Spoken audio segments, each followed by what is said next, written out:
Up next, a journey back to Ebbets Field.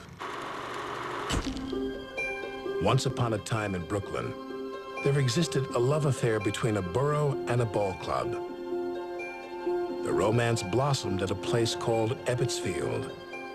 We used to take the train to Prospect Park, get off at the Prospect Park station, and then walk through toward Botanical Gardens, and then make that right turn, and there it was. Ebbets Field, the home of the Brooklyn Dodgers, the most intimate ballpark in baseball. I would go into the rotunda and walk through a series of gangways, and suddenly it was like spring in your heart. You walk out, and this beautiful emerald green diamond and the colorful scoreboard and 30,000 people, max. When I went there, I really felt, given my loyalty, that I was on holy ground somehow. And I walked around the place, went and found my seat. I had a pretty good seat. You know, I was up in the loge over first base, so I could see everything. And then when I think back on it, the park was so small that everybody had a good seat. Well, Ebbets Field was a cozy place. In 5 minutes, you could meet everybody in the stadium. Our fans knew each other because they were there every day. The players in those days would always come over to the stands and sign autographs and kid around with the fans. Pee Wee Reese and Jackie Robinson, Campanella. They were not only great players and heroes of yours, but they were personal friends. They were part of your family. And the players were part of this, too. I remember being on the mound, and I could hear the people in the stands. And if they have a bad day in Brooklyn, if we did, hey, they let you know it big time.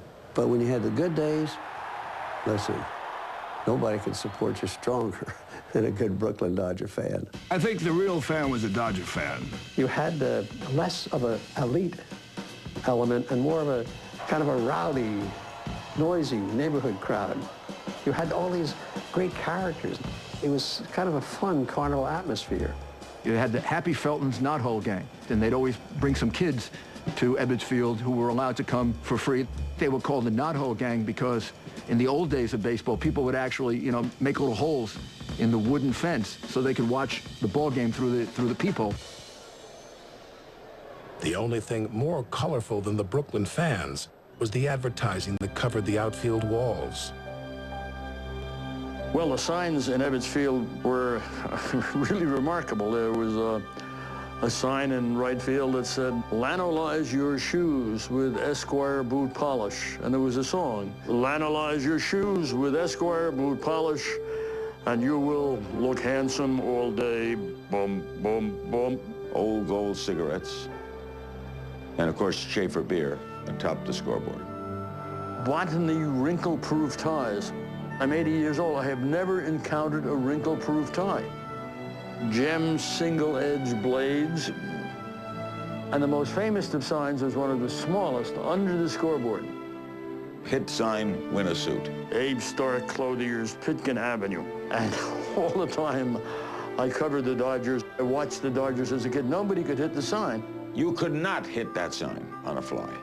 First of all, you couldn't hit a line drive 2 feet high to go all the way out to the outfield and hit that sign. That sign was never hit. But the sign, with the rest of Ebbets Field, was soon gone. In 1960, 2 years after the Dodgers did the unthinkable by moving to Los Angeles, Ebbets Field was demolished. While the sights and sounds of Brooklyn's lost ballpark still ring out, for many, they are more bitter than sweet. Why move? Why tear down Ebbets Field? I was raised to think Ebbets Field was like the pyramids. It would always be there. Or at the very least, like the Colosseum in Rome. The wreckage of Ebbets Field would really be there. People say it's only a ballpark, Ebbets Field. The Colosseum is only a ballpark in Rome.